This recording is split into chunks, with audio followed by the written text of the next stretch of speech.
Hi everyone, it's Chenzo from RealityArtPod, here to talk about Week 1's Sunday nominations episode of Big Brother 27. Last time on Big Brother, we met our 15 house guests, Vince won HOH and Zach $10,000, and we learned that a secret accomplice to Julie's new nemesis, the Mastermind, let in 16th house guest Rachel Riley, and if the accomplice doesn't get caught by the other players, they'll earn their place as the 17th player in the game. Before I dive in, I put a link in the description to my playlist to catch up on my recaps. If you like the content, consider liking and subscribing. You can also use my link in the description to try Paramount Plus for free. Today is the 2-year anniversary of my channel existing, so anyone who uses my link to get Paramount Plus this week and emails me confirmation, I'll mail you a Reality Art Pod I Was Rooting For You sticker for free. Info below. But let's dive into it. Following the Mastermind's announcement, players have to hunt down the Mastermind's accomplice. Ava's worried about what the accomplice can do to her precious hat. I'm not worried about it. Rachel is ready to put her traitor hunting experience to the test. They're all throwing out names. Will, Ava, Zay, Riley, and Keanu are all quick suspects for their general odd behavior over the last couple of hours. I thought they were going to be strategizing about this all episode, but they're giving their guesses right away, splitting votes between Riley and Zay. Lauren and Mickey speculate that they think it was a woman, based on Rachel, another woman, joining the game, making the numbers uneven. Lauren seems the most adamant that it's a woman. It seems like they can just vote whenever they feel confident. In the end, there were 5 votes for Zay and 11 votes for Riley, making Riley their official guess, but Riley wasn't the accomplice, so they're told that they failed, and the accomplice officially joins the game. The other players won't find out who the accomplice was, and the mastermind says he'll be back.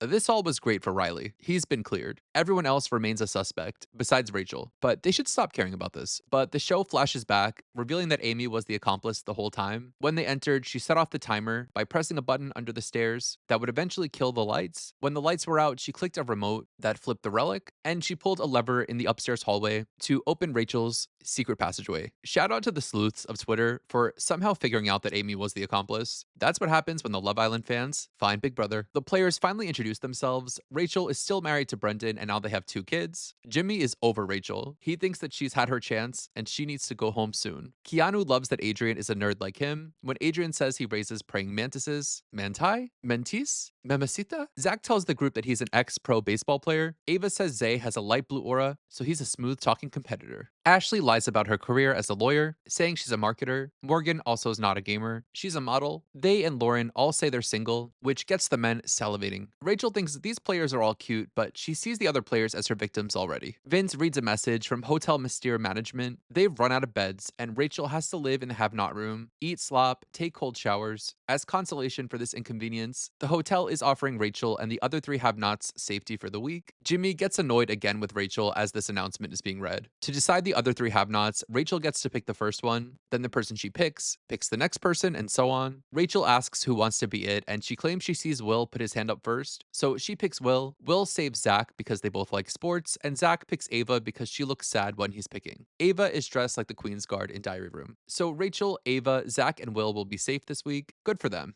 And they have to sleep in their own crime scene. Ava says the beds remind her of her boyfriend. Jimmy continues his warpath against Rachel, telling Mickey and Morgan that they've been served Rachel on a silver platter. He's pushing the anti-Rachel agenda on them, but Morgan doesn't want to hear it. Morgan wants to team up with Rachel to learn from her. Have-nots Will and Rachel start off on rocky footing when he tells her his favorite player is Dan, which annoys her, but she doesn't really care. Rachel, sharing with the group that she's still with Brendan, inspires Zach that he can also find a wife and baby mama in the house. This is Rachel's first time playing without Brendan, so Rachel sees it as her time to shine and show what she's made of. Zach is called to the diary room, getting a clue that not only does he get the $10,000, but he can use the $10,000 to buy his safety. If at any point before jury he's on the block after the veto, he can use the $10,000 to buy his way off the block, giving his $10,000 to the HOH. If he doesn't use this power, he gets to keep the money. This is a great fun twist. It gives him the chance to pass his target to a different player. This was such a better reward than Jimmy's. Later, Jimmy syncs up in the bathroom with Morgan and Mickey. Their trio becomes a little alliance. They name themselves Triple Threat. Jimmy tells them he could influence Vince's nominations this week. They get Vince's HOH room with a hidden bathroom, which will become very important. Vince says this room is better than living at home in his childhood bedroom. Amy loves Rachel. They're bonding and form a mom's alliance, the Mom Squad, knowing that they need to pit the younger players against each other and make them horny for each other. They pinky swear to lock in the Mom Squad. I love the Mom Squad. Vince is trying to rest in his new room, but Ashley wants to use his shower. She treats herself to a shower fit for a queen. The other players say she's been in the shower for 1.5 hour and a half, which feels like an exaggeration. Triple Threat is really leading the charge against Ashley and her shower, but when Ashley returns from the bathroom, Catherine is heated about it, and Kelly retells the story about the shower the next day. Amy is so annoyed about the gossip about the shower, she tells Ashley all about it. Ashley is ready to squash this. She starts with Catherine, who denies being annoyed about it. This conversation is tense and starting an early rivalry between these two. One of the two of them is extremely clean. The jocks are working out in front of everyone. Will is letting them make targets of themselves, while he bonds with the women on the sidelines. Vince is holding his one-on-one meetings ahead of nominations. He consults Jimmy. They start with considering targeting the suspects from the Accomplice. They'd agreed that the HOH players, them, Ashley, and Adrian, would keep each other safe. Jimmy says the best target would be Zay, but Zay walks in and breaks the chat up. Vince also wants to work with his new friend Kelly. Kelly sees him as their final two, so Kelly decides to make a big move and ask Vince to nominate her to keep their alliance a secret. I actually laughed out loud when she asked him to nominate her. That was very silly, Kelly. Vince meets with Zay, who he's leaning towards nominating. Zay suggests he nominates Ashley for Showergate, but Vince made that deal with Ashley. But player after player bring up Ashley's name, and Zach tells Ashley that there's a campaign to get her nominated. After being warned at this point twice, Ashley continues to come to Vince's room multiple times asking for a one-on-one, acting a bit impatient and annoying Vince. She finally gets this one-on-one, telling Vince that Zach had warned her. Vince tells Ashley that nobody's bringing up the shower and her name, lie, and tells her that she's being paranoid. He gaslights her through this whole conversation. When Vince tells Amy that he's targeting Zay and Ashley, Amy defends her friend Ashley, saying it was just a shower, getting emotional, crying, saying if Ashley goes home, she wants to go home too. This makes him consider nominating Amy with Ashley. So we get to the nomination ceremony where Rachel is for some reason dressed like a leprechaun. Vince nominates Zay, Amy, and Ashley, going out of his way to say Ashley isn't nominated because of the shower, but because she says one thing and does another, and is the most paranoid person in the house. Ashley tells us Vinny's words don't mean jack poop, and she can't wait to target him. So that ends Wednesday's episode, and I fully expect the feeds to come back to a completely different house dynamic. Firstly, I feel like the fallout from Showergate will probably be kind of over, and they would have moved on to something real. I'm also sketched out by us not having live feeds to see any of the stuff we just witnessed happen the way it really happened. Had we watched this live, it would have made a lot of these players look really bad. Even worse than the show made it look, and it looked bad. None of these nominations are for real reasons, and Vince's speech was kind of the first real game thing that happened. This HOH is not going well. He already broke a deal with Ashley. He could have nominated Zay, Kelly, and really anyone else who didn't talk to him or offer him something. While I kind of get nominating Ashley as the house consensus, I think the Amy nomination is a bit wild. Vince doesn't know about the Mom Squad alliance with Rachel, so these nominations were not good, and he showed his ass when he was mistreating Ashley and contributing to the Ashley dog pile. So I'm tracking a potential Vince downfall, but more than that, I feel like this edit is projecting a big Jimmy downfall, with him openly targeting Rachel, the only returning player who has a huge influence, but is also safe. Something's going on with that. But let me know in the comments, what did you think of this episode? Amy as the accomplice, Showergate, and Vince's nominations. I'm going to be seated for the live feeds. You can be too if you get the feeds with my link. I'll be back Wednesday for the 90-minute veto episode. If you liked the video, consider liking and subscribing. Until next time, you know where to find me. Bye.